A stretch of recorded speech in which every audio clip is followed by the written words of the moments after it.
Welcome to the ReThink podcast with the King Center. I'm Cameron Friend.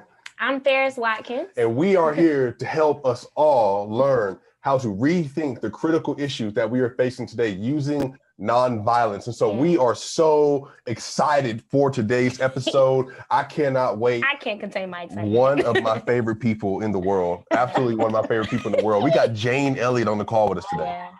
Yes, Jane Elliott is one of the most amazing people.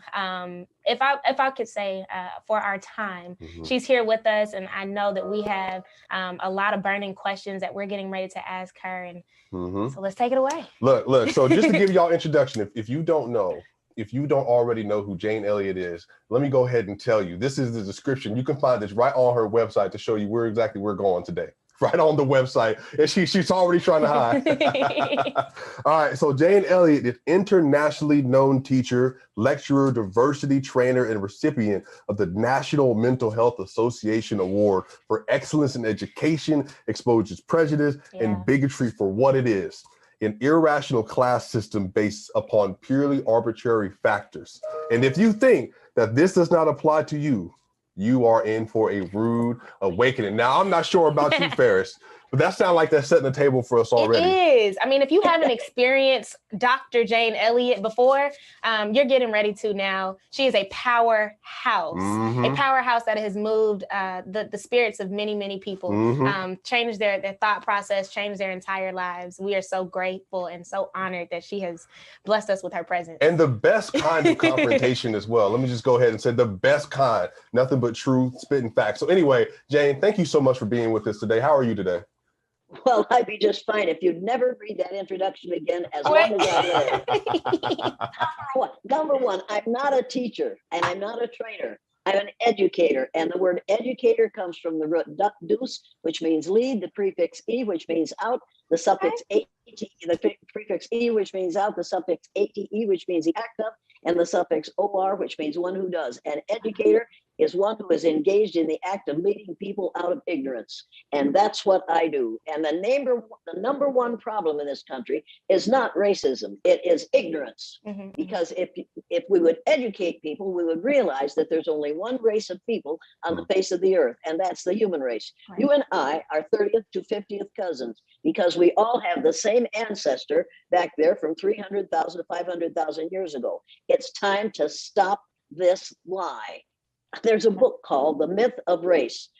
A myth is something that, if you haven't read it, you should, but a myth is something that we make up to explain something in nature that we don't understand. A lie is something that we make up to make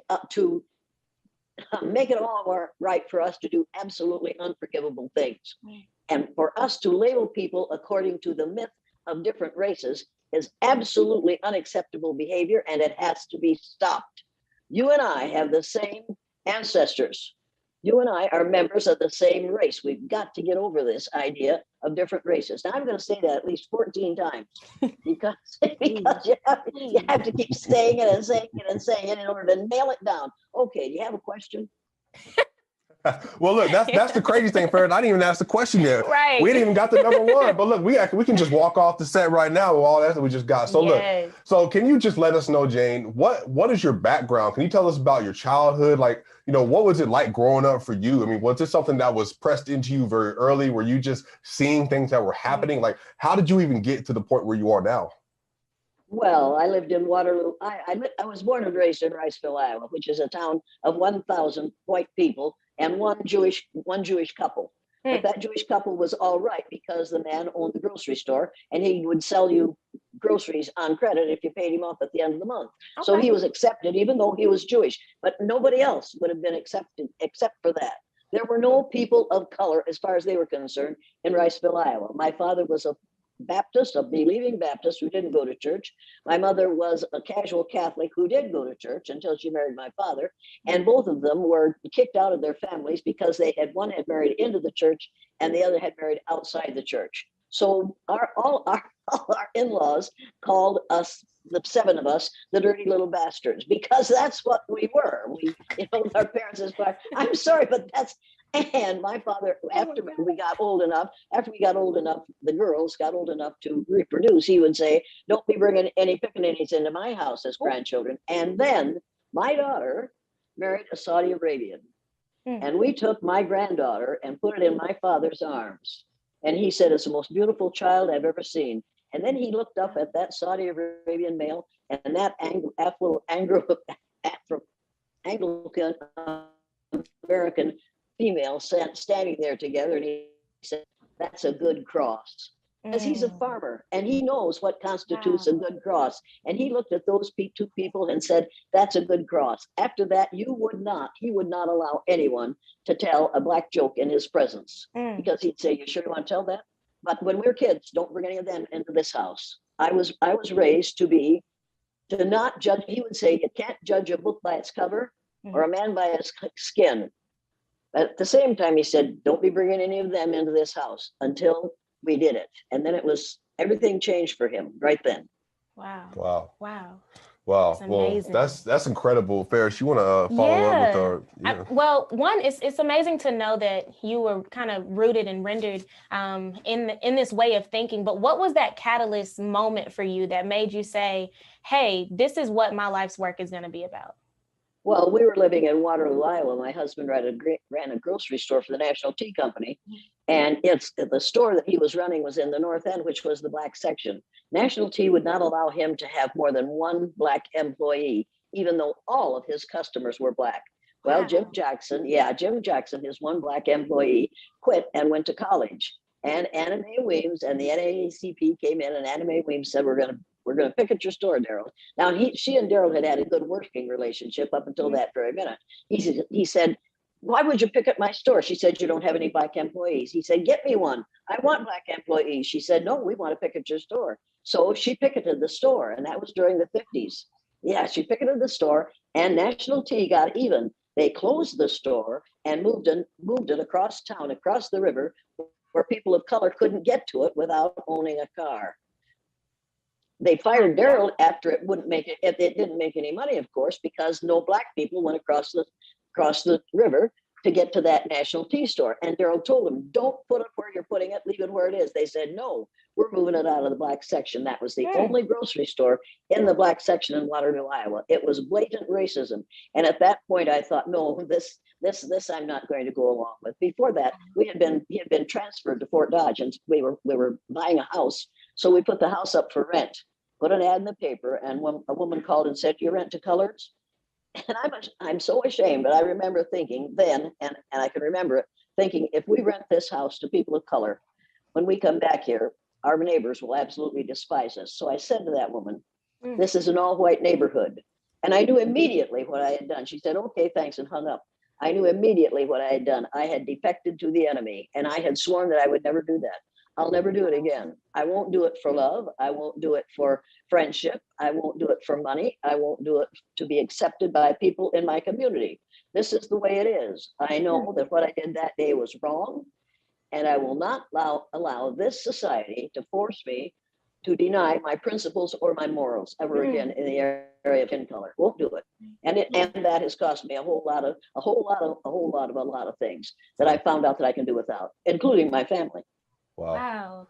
You know, that's one of the things I think too, you know, Jane, that we most appreciate about you. Obviously, as somebody who's learned from you for a long time, I can tell the millennials, Gen Z generation, one of the things that people appreciate about you most is your honesty. It's not saying that you always got it right, that you always did things the right way, but it's just responding. You saw what happened around you, even decisions that you made, and you chose to be different. You know, you chose to be different afterwards. And so your life has really resonated with that. So we really appreciate you even sharing that. And now let's get to one of my favorite things, the brown eyes and blue eyes experiment. So, I mean, you've been doing this. Wait. Don't ever. And this is not your fault that you call it an experiment. That's the way it's written up. Yeah. Because if they write it up as an experiment, it discredits the whole thing. Right. You can't, it's illegal and unethical to experiment with people without their knowledge or without their permission. I wasn't experimenting with those children the day I did that exercise. The day Martin Luther King Jr. was killed, I was teaching third grade in all white, all Christian Riceville, Iowa. Our lesson plan for the next day was to learn the Sioux Indian prayer that says, "Oh, great spirit, keep me from ever judging a man until I've walked a mile in his moccasins." We were studying the Indian unit. I was taking the teepee home that my students had made the previous year. I was going to wash it, dry it, iron it, And the next day we were going to put it up and paint it with Indian symbols chosen by white folks. We were going to do what you do with the Indian unit. I walked in the back door of the house, and the telephone was ringing. I answered the telephone. It was my sister. She said, is your television on? I said, no. She said, you better turn it on. Why? Because they shot him. I said, who did we shoot this time? Because we were in a shooting mood at that time. We were shooting a lot of people. I said, who did we shoot this time? And she said, Martin Luther King Jr. And my world stopped spinning for a minute. And every time I think of that, and I wish I didn't have to talk about it, because every time I think of that, the world stopped. Because here was a man who was only about teaching hope. And hope for me is an acronym for holding on to positive energy. That's all Martin Luther King Jr. was doing. And they killed him for it. And I was furious. So I washed the teepee, dried the teepee, got the kids fed, got them into bed, laid it out on the living room floor. And I was ironing that with the television on. And there was Walter Cronkite saying to 3 leaders of the Black community, when our leader was killed, his widow held us together. Who's going to keep your people in line? And I thought, oh my God, did he say that? Right. When our leader was JFK, the leader only of white people. Oh, good Lord. His widow kept us in line. See how civilized we are? I was absolutely furious. So I changed the channel, and there was Dan Rather saying to two black males, don't you Negroes think you should feel sympathy for us white people because we can't feel the anger at this killing that you Negroes can? And I thought, no, by God, this is enough. I'm not going to take any more of this. So I wadded up the teepee. I threw it into the closet. I went and got my husband's supper. He was working in Charles City at that time in a factory plant. He came in.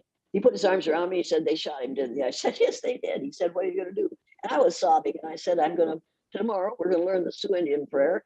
Oh, great Spirit, keep me from ever judging a man until I've walked a mile in his moccasins. And I'm going to allow part of my students to walk in the shoes of a child of color in my classroom for a day. He said, what are you going to do? I said, I'm going to treat my children positively or negatively on the basis of the color of their eyes. He said, you lose your job. I said, if I lose my job for doing that, I'd want to teach in Riceville. He said, we need that money. We've got kids to raise. You better not do this. I said, Harold, I'm going to do it. He said, well, you're going to be sorry. Because you see, he drove back and forth to work every day with men who lived in that community. And he knew the way they talked about Martin Luther King Jr. And he knew he must have known what they said about him as they discussed the fact that he had been shot. He knew what was going to happen if I did that exercise. I didn't know. And I was determined to do that exercise because I am an educator. It is my job to lead students out of ignorance. And the number one ignorance in this country is the ignorance of thinking that we're all members of different races. So before I went to bed, I said the only prayer I ever say anymore, oh Lord, make me an instrument of thy peace. I said it over and over like a mantra. And within 15 minutes after starting that exercise the next morning, I wondered if I'd ever say that prayer again, because things got ugly, and they got ugly fast during that day. It was absolutely, I couldn't have imagined what would happen, because I was born and raised, and my great-great-grandparents were from Riceville, Iowa. They were one of the first settlers in that area.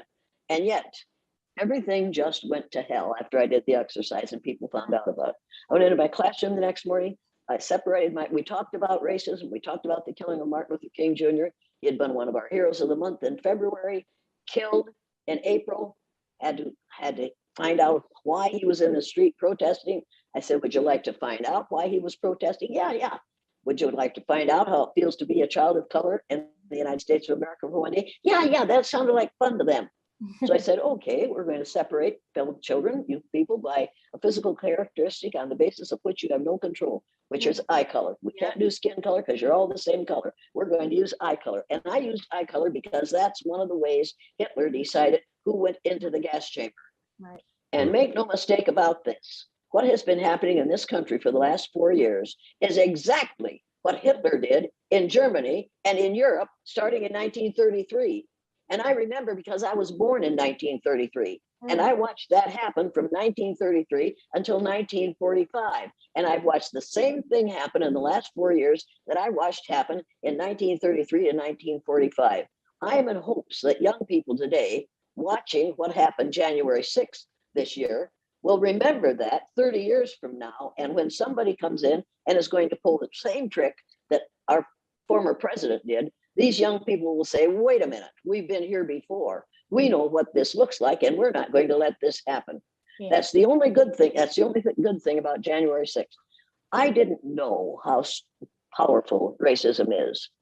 I didn't know when I separated my students according to the color of the eyes. I made the blue-eyed people move their desks to the back of the room, and I used put blue eyes on the bottom because I'm blue-eyed, and I didn't want the power structure to be with the eye color, right, with the eye color.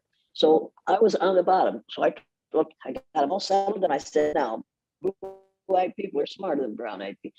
Brown-eyed people are smarter than blue-eyed people. They're cleaner than blue-eyed people. They're more civilized than blue-eyed people. And immediately, little brown-eyed Debbie sitting in the front row looked up at me and said, how come you're the teacher here if you got them blue eyes? And I thought, well, you little shit.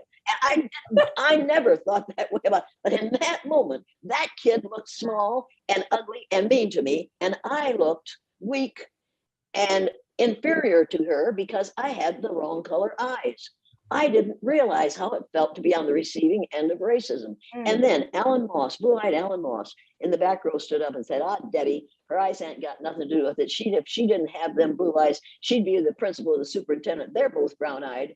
And I said, thank you. I shouldn't have said thank you. I should have said, wait a minute. Mm-hmm. Don't defend me. Right. Take a look at what's happening here. But I didn't. It was just astonishing. I watched 4 dyslexic brown-eyed boys that day read words I knew they couldn't read and spell words I knew they couldn't spell, and had not been able to do it the day before.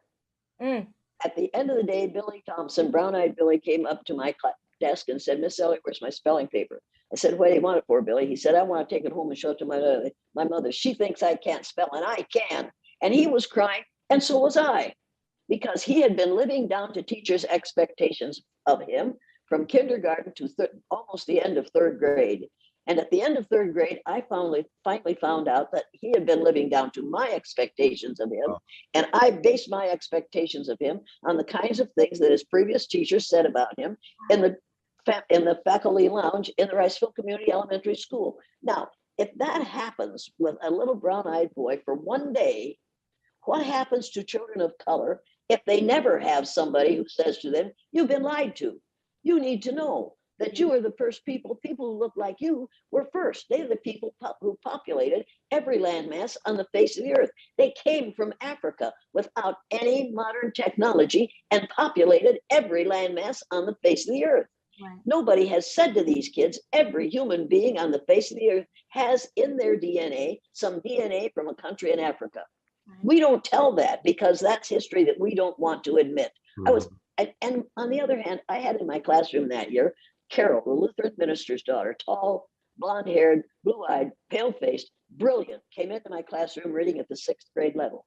In February, she had never multiplied. I taught her how to multiply in the first 15 minutes of math class. She never made a mistake in multiplication again until the day she had the wrong color eyes.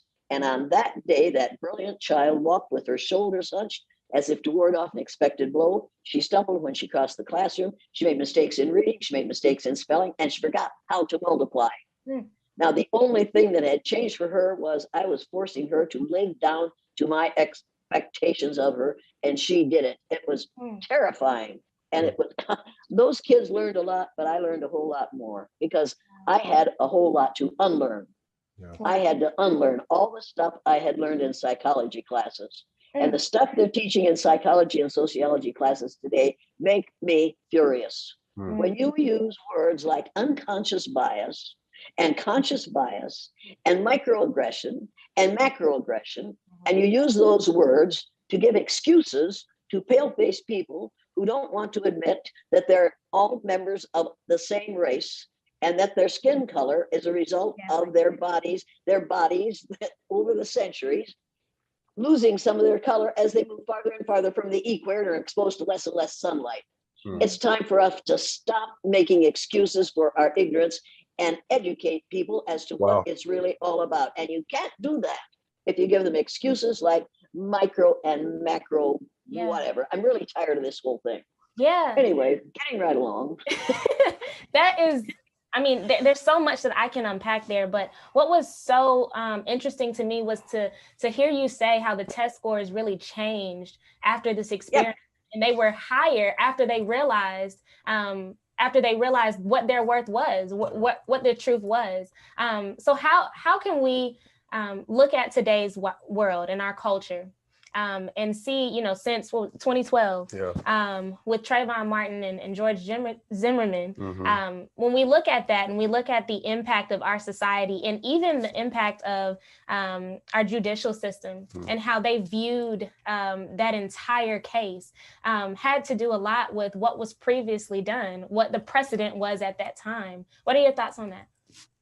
Have you read the book, The Color of Law? If you have read it. If you haven't read the book, The Color of Law, get the book, The Color of Law, and just read pages 217 and 218, and you'll read. Hey, you don't want to read the whole thing, but you need to read those, because if you realize that lawyers and the people who write the laws and who pass the laws and who enact the laws have been educated in the same way that you and I are, to the myth of white superiority. It is a lie. You need to realize that only from 15 to 18% of the population of the earth is identified as white. Did you know that?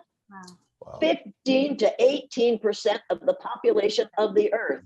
See, you don't know that, because we have been taught that white males have done all the inventing, all the creating, all the discovering. That was all done by white males. Number one, they weren't white. We've got to stop using the words white and black. I am not white. You can see the color of my shirt. You can see the color of my hair. What color do you think my hair is? Well, I mean, it looks white. It looks white. Yeah. Well, thank you very much. It is white. And what color do you think what color do you think my shirt is? And what color do you think my shirt is? White. White. And what color do you think my skin is? Not white. Not white. Thank you very much. It's a shade of brown. And I can see where your skin stops and your hair begins. And your skin is a shade of brown. We are all shades of brown. If you don't believe that, get the National Geographic magazine for April of 2018. You see those two girls on the front of that magazine? Right. Those are twin sisters. Wow. One is what we call black and one is what we call white. Would you call these girls biracial? Wow. Would you call them biracial? I mean, by the terms, yes, we would call them biracial, By standard. Yes, of course you would, because but they aren't biracial. Neither of their parents came from outer space. These two girls are members of the same race, the human race. Instead of calling these girls biracial, let's call them mosaic. A mosaic is an art form that is new and beautiful and made of many different elements. Mosaic is a much better word to describe these two girls than biracial. Inside this magazine, there is a set of pictures of human beings, different colors, all different colors. And under each one of them, there's the word Pantone and a number. Every human being on the face of the earth can find their skin color on the Pantone color line, color wheel. Get a copy of the Pantone color wheel, put it on the wall, have children go up and put their hands against it so that the palm of their hand is against the paper, and they can find the color of their skin on the back of their hand by putting it up against that color wheel. So, and then those kids will see that every one of them has a color on the color wheel. See if they can find a word that describes that color in the thesaurus. Go to the thesaurus, and look up synonyms for brown. There are at least 100 synonyms for brown in the thesaurus. Have the kids pick out one of those that seems to match the color on the color wheel, and then go to the dictionary and find out the definition of the description of that color in the dictionary. And that's the color those kids should be calling themselves in the future, instead of black and white. Black and white are polar opposites. In the dictionary, white is the color of purity and goodness. Black is the color of savagery and evil. Now you're going to keep calling little black boys black. You're going to tell them from the day they're born that they're savage and evil, because that's what we're going to call them. And you're going to call little white boys pure and good. It's time to give it up, people. Words are the most powerful weapon devised by humankind. We use words to kill people all day, every day. We need to change our definition of people, our description of people. If you don't have enough iron in your body to keep you healthy, you're called anemic. If you don't have enough melanin in your skin to protect your cells from the rays of the sun, you must be melanemic. And if you have more, you must be melanaceous. And if you have a lot, you must be melanotic. Now, the word melanotic is in the dictionary, and it means having a lot of melanin in your skin, to almost be black, but not black, almost be black. You need to remember that. I think we should stop using white and use melanemic. And for people who are darker skinned, melanaceous. And for those who are very dark, melanotic. There are no negative connotations or positive connotations to those three words. Now, we've got melanotic in the dictionary. Before I die, we're going to get melanemic and melanaceous in there. Those three words all belong in the dictionary. Well, Jane, I love that. I will gladly walk around calling myself melanaceous. I ain't got no issue with that at all. Here, so we only have a couple minutes left, and this is, I mean, we gonna have to do this over again because there's so much more we got to get to. I got a lot of questions. but for you, and I know this is short, but how do you feel that Dr. Martin Luther King Jr. and or Mrs. Coretta Scott King, how do you feel like they have impacted either the work that you are doing, but maybe even just the framework that you're coming from? They're the reason I'm doing this work, because here was a man who knew a way to bring us all to our senses. Yeah. If he and Malcolm X had gotten together, they would have drastically and positively changed the United States of America. So they both had to die. Don't for an instant think that they died just because some lone nitwit wanted to kill them. Those people were hired to do away with a threat. And the threat was that those two powerful men who were melanaceous and melanotic could have totally changed the picture in this country. If you haven't read this book, and I think I just told you, Rich, thanks to racism, get this book, and then you'll realize why I'm angry and why I know why you're angry, but I'm angry for another reason. I have been lied to and have been allowed to take advantage of that lie for the last 87 years. This makes no sense. Every Black woman in the United States of America knows more than I do about racism. They've forgotten more since breakfast than I will ever learn about racism. And so they call me to talk about racism because you don't want to listen to Black women who know the truth. Thanks. Wow. And who survived in spite of what we did, in spite of what we've done to them. That's why I refuse to have anybody say to me, "Oh, you are so courageous." That's barn dirt. It doesn't take courage for me to do what I do. Right. It takes courage to be a Black woman. I'll never forget, oh my God, the Black woman whom I asked to stand beside me while we talk about differences in a college in upstate New York. And there was a tall white male standing on my left and a taller Black woman standing on my right. And I asked the audience, you see any differences here? Yes, what's the first difference you see? They said height. I thought, you are all teachers, educators, and the college level. And that's the first, I thought you just flunked the first test, fool. So I said to this white male, is your height important to you? He said, never have to think about it. I said, well, would you rather be your height or mine? And I'm 5'1" on a good day. Well, my height, of course. I said, all right, so your height is important to you. Do you lie a lot? He said, I didn't lie. I said, well, you either lied or you misspoke. So I said to the Black woman, is your height important to you? She said, yes, but there are other differences. I said, we're going to get to them. And she was as dark skinned as you can be. So I said, do you see any other differences? So then they said gender. So we had to cover that one. So then we went through the whole same thing all over again. And the Black woman said, there are some other differences to deal with. So I said, do you see any other differences? So then they said age. So we went through that. Now, these are educated people. So I finally said, now, do you see any other differences here? And somebody finally said, color. I said, are you talking about skin or hair? She said, skin color. So I said to this white male, is your skin color important to you? He said, I never have to think about it. I said, really? You never have to think about it? No. Does your color give you power? Yes. I said, and you appreciate, and you know it. He said, yes, I do. I've got a lot of power. I'm not afraid of anything. I thought, oh, you fool. You should be afraid of me right now, even though I'm shorter than you are. So then I turned to this Black woman.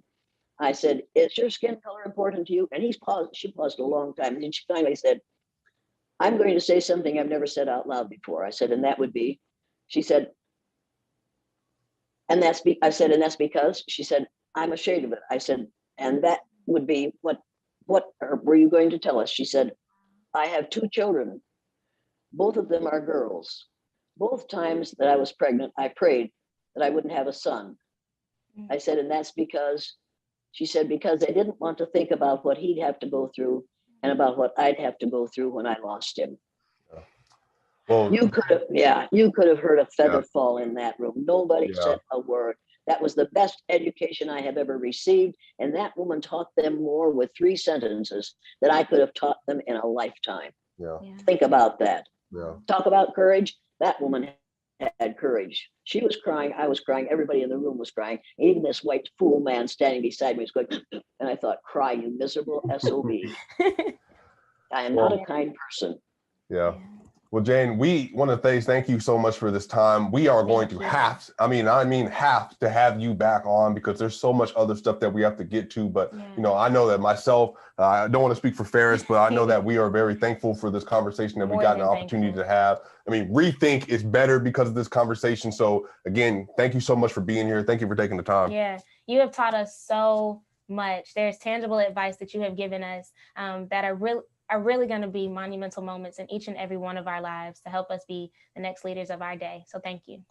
But wait, get the book, Nile Valley Contributions to Civilization by Anthony Browder. Read that book this week and tell everybody that you talk to read that book and realize how brilliant those people from Egypt, which is a country in Africa, were 4,000 years before Jesus Christ was born. Read that book and realize the talent, the skill, the intelligence that we have managed not to recognize and not to take advantage of because of our ignorance about skin color. Yeah. Well, y'all, that's going to do it for the ReThink podcast, you all. We will see y'all soon. Thank you.